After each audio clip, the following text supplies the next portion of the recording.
नमस्कार विद्यार्थी मित्रांनो, आज आपण पाहणार आहोत 122 साहित्य अभ्यास पद्धती, पुस्तक क्रमांक 1 कालखंडानुसार साहित्य अभ्यास, घटक 2 कालखंडाच्या विभाजनाची सूत्रे। या घटकाच्या अभ्यासानंतर आपल्याला साहित्याच्या अनुषंगाने कालखंडाच्या विभाजनामागील दृष्टिकोन निश्चित करता येईल, कालखंडाच्या विभाजनाची सूत्रे शोधता येतील, कालखंड विभाजन करणे व परिणाम यातील अनुबंध दाखवता येईल। कालप्रवाह अखंड असतो।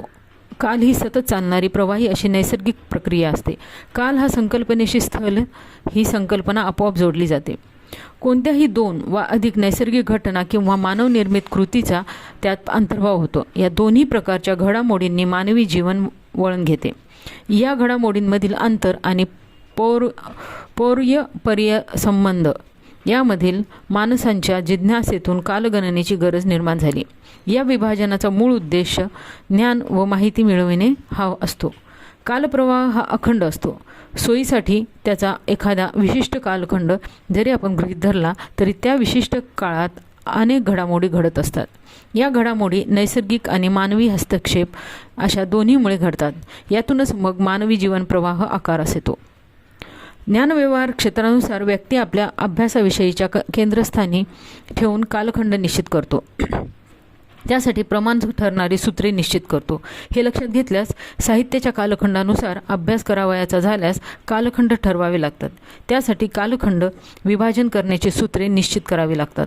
विविध अभ्यासात विविध सूत्रांना ग्राह्य मानून मांडणी करत असतात, कारण इतर शास्त्रीय विषयांप्रमाणे एकच एक प्रमाण मानून विभाजनाचे सूत्र वाङ्मय अभ्यासात ठरविता येत नाही। त्याची विभाजन सूत्रे ही बहुविध ठरतात। असे असले तरी वाङ्मयाचा कालखंडानुसार अभ्यास करताना जीवन व्यवहारातील काही मुख्य घटक जसे सामाजिक, सांस्कृतिक, राजकीय, आर्थिक अधिक प्रमाण ठरतात। विभाजन सूत्राच्या आधारे काळाच्या विस्तृत पटलातील एखाद्या विशिष्ट कालखंडाची व्यमिश्रता अभ्यासाच्या आवाक्यातच येते आणि अभ्यासाला अधिक परिणामकारक दिशा मिळते। या दृष्टीने प्रस्तुत प्रकरणात विवेचन केले आहे। साहित्याचा अभ्यास व आकलन करण्याच्या दृष्टीने कालखंडाचे विभाजन महत्त्वपूर्ण ठरते। त्यासाठी त्याची सूत्रे ठरवावी लागतात। या सूत्रांच्या केंद्रस्थानी साहित्य असणे महत्त्वाचे असते। साहित्यातील विषय अधिक चाकोरीबद्ध नसतात किंवा साहित्याला कुठलाच विषय वर्ज्य नसतो। ही बाब लक्षात घेतली तर काळाच्या व्यामिश्र घडामोडींचा अनुबंध साहित्यात असू शकतो याचे भान येते। साहित्य हे आपल्या काळातील घडामोडींची एक प्रक्रिया असते, म्हणून साहित्याला कुठलाच विषय वर्ज्य नसणे आणि एखादा विशिष्ट काळ व्यामिश्र घडामोडींनी गजबजलेला असतो। त्यामुळे साहित्याचा कालखंडानुरूप अभ्यास गुंतागुंतीचा व बहुप्रवाही असल्याचे लक्षात येते। त्यातील गुंतागुंत सोडवून कालखंडानुसार अभ्यास करण्यासाठी कालखंड विभाजनाचे सूत्र महत्त्वाचे ठरते।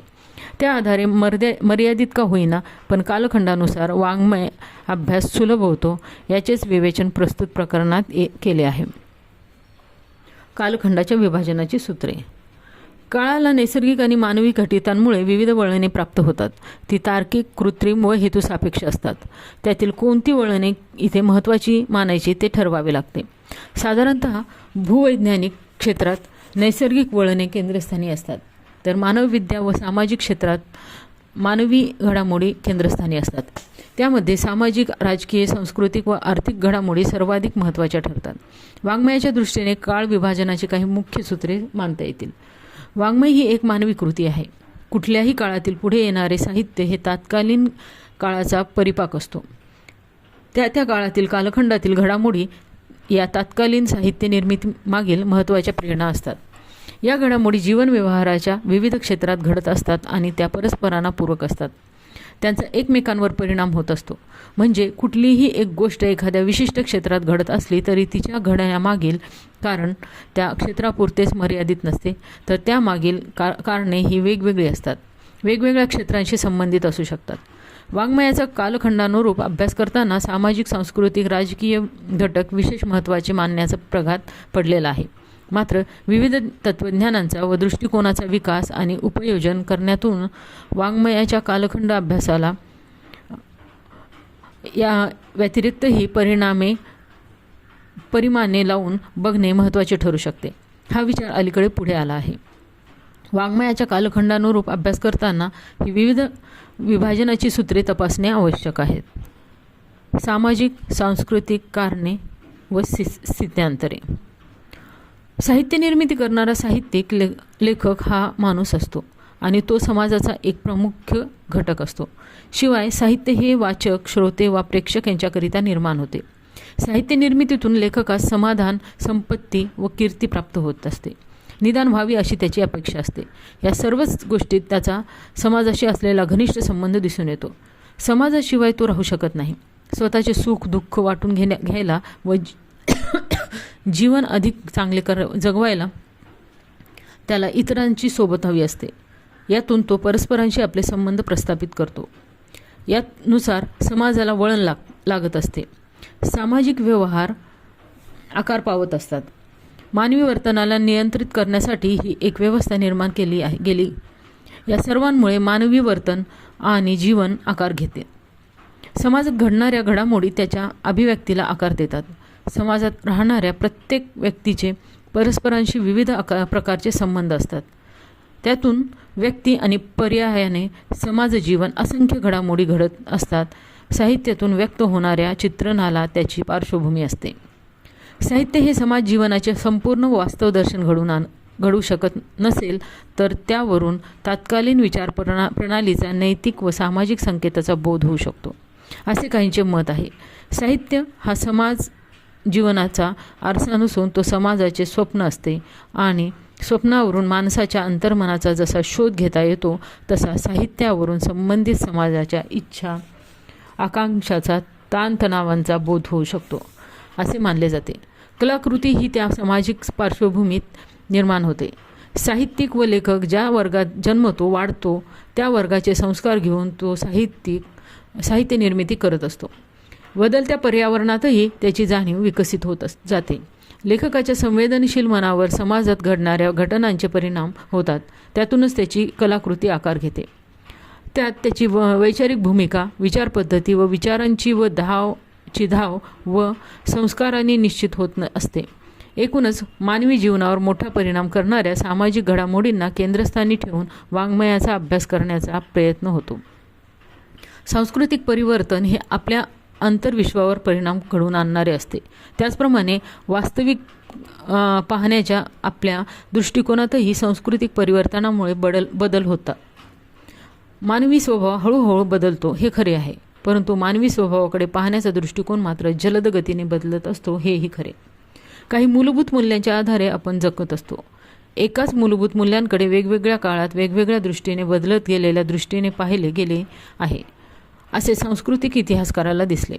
त्यामुळे वेगवेगळ्या काळांमध्ये सामाजिक व आर्थिक परिस्थितीच्या प्रभावामुळे मूलभूत मूल्यांचा स्वीकार व वापर साहित्यात निरनिराळ्या प्रकारांनी कसा केला झाला आहे हे पाहणे वेधक ठरते.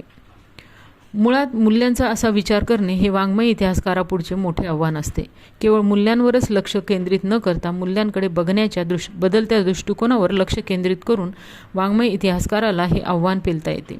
उदाहरणार्थ, बंडखोरी हे मूलभूत मूल्य मानून त्याकडे पाहण्याच्या बदलत्या सामाजिक व सांस्कृतिक दृष्टिकोनाच्या संदर्भात वाङ्मय इतिहासाची मांडणी एखादा करू शकेल.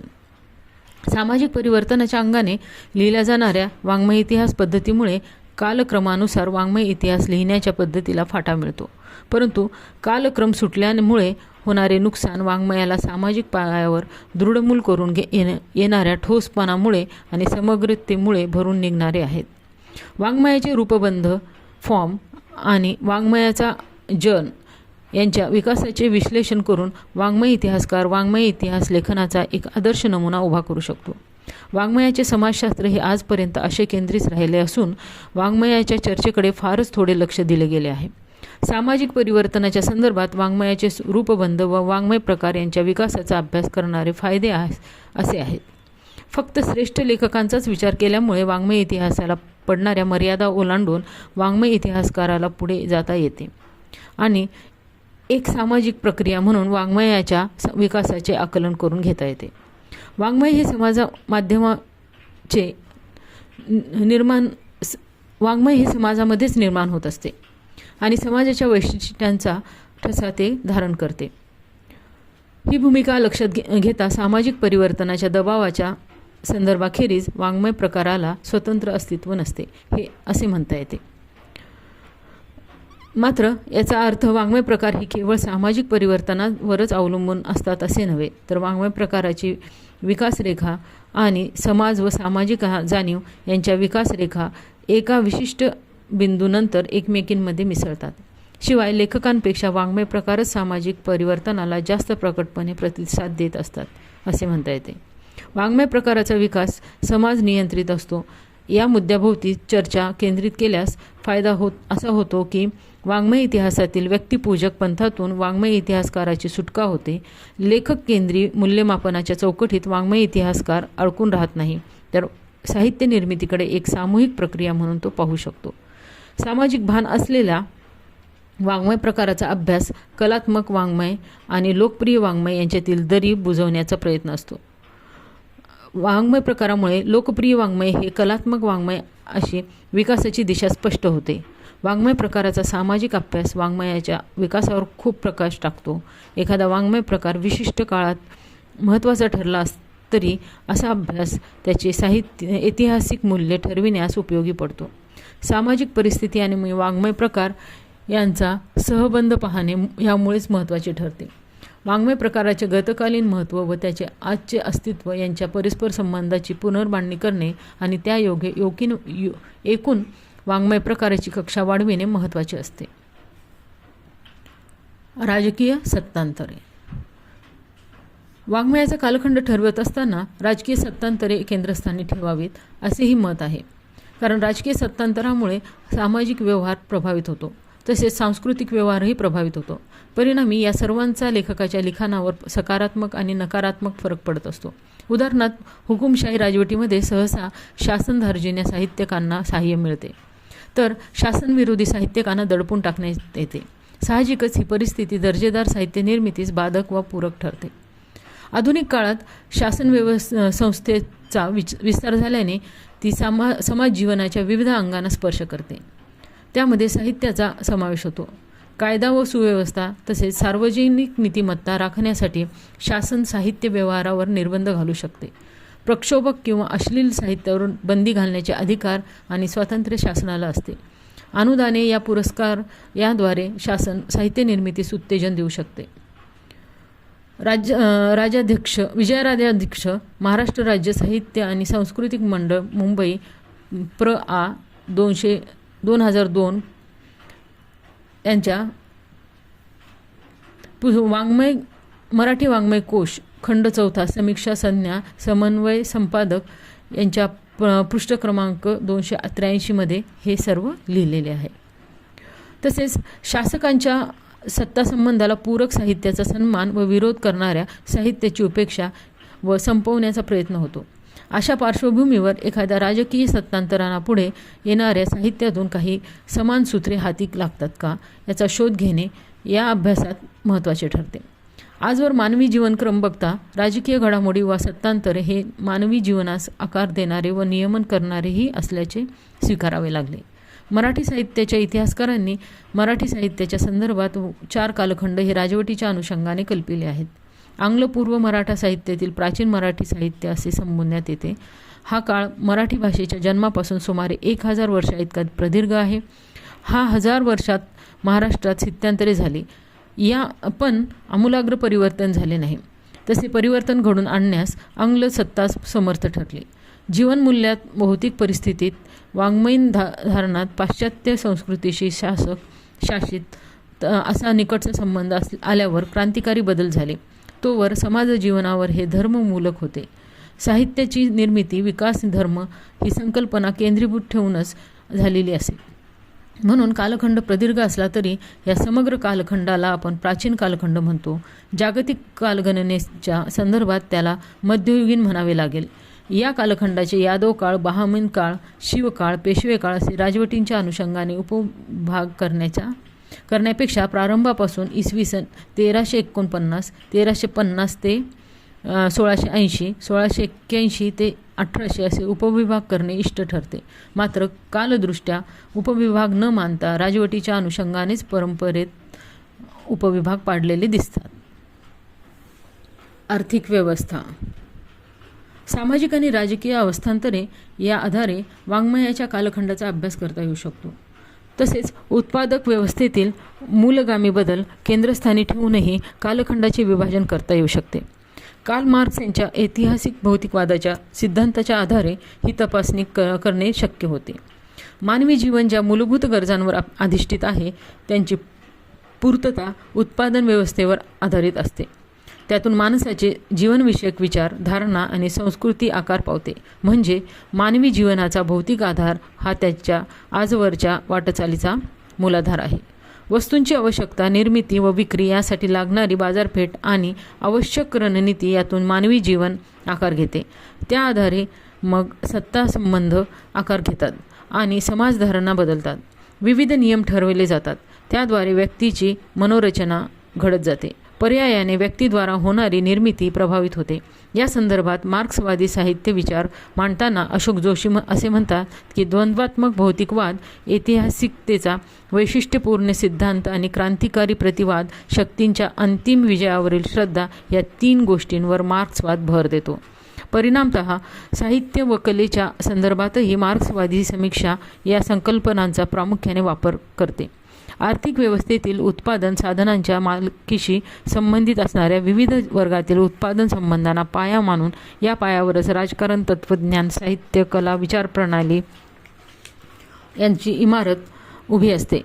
कला या इमारत सदृश रचनेचा अर्थ समजून घेण्यासाठी वर्गावर्गातील आर्थिक संबंध समजून घेणे अत्यावश्यक आहे. जे प्रामाणिक स्वरूपाचे लिखाण केले त्याच्या आधारे मार्क्सवाद मानणाऱ्या त्यानंतरच्या समीक्षकांनी आर्थिक निश्चितवाद, वैशिष्ट्यपूर्ण ऐतिहासिक विषयक दृष्टी आणि प्रगतिवादी दृष्टिकोन ही मार्क्सवादी समीक्षेची 3 तत्वे आहेत असे मानले. रशियन राज्यक्रांतीनंतरच्या म्हणजेच द थर्ड इंटरनॅशनलच्या काळात मार्क्सवादी समीक्षेचे एक अधिकृत रूप तयार होत गेले व त्यालाच पुढे समाजवादी वास्तववाद असे नाव मिळाले. 1934 साली भरलेल्या सोव्हिएत रायटर्स काँग्रेस या समाजवादी वास्तववाद हे आपले साहित्य व कला क्षेत्रातील अधिकृत धोरण आहे असे जाहीर केले. लेनिन, गॉर्की, स्टॅलिन, ट्रॉट्स्की व अखेरीस झादननॉव्ह हे सारेच जण या धोरणाचे शिल्पकार होते असे म्हणता येईल.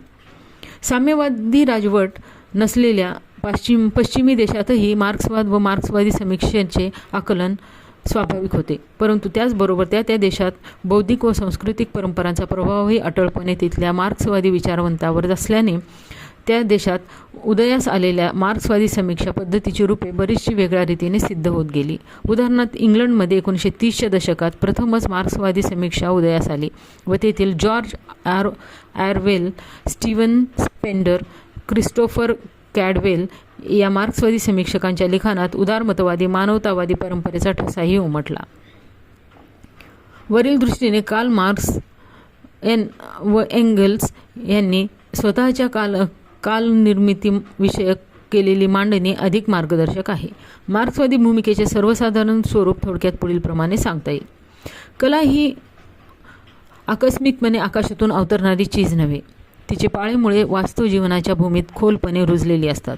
विशिष्ट साधनांमध्ये या उत्पादन साधनांवर आधारलेली विशिष्ट उत्पादन पद्धती व उत्पादन पद्धतीने निर्माण केलेले विविध वर्ग, या वर्गांचे परस्पर विरोधी व परस्परपूरक हितसंबंध, या हितसंबंधाच्या स्वरूपातून उद्भवणारे विविध सामाजिक, राजकीय, सांस्कृतिक प्रश्न, या प्रश्नांची त्या काळात सुचविली जाणारी तात्विक उत्तरे, त्यांचे ताणतणाव, या साऱ्यांचा एक विश्वव्यूह त्या काळात सिद्ध होतो. प्रत्येक कलावंतांची संज्ञा या व्यूहातील त्याच्या स्थानाने नियत होते.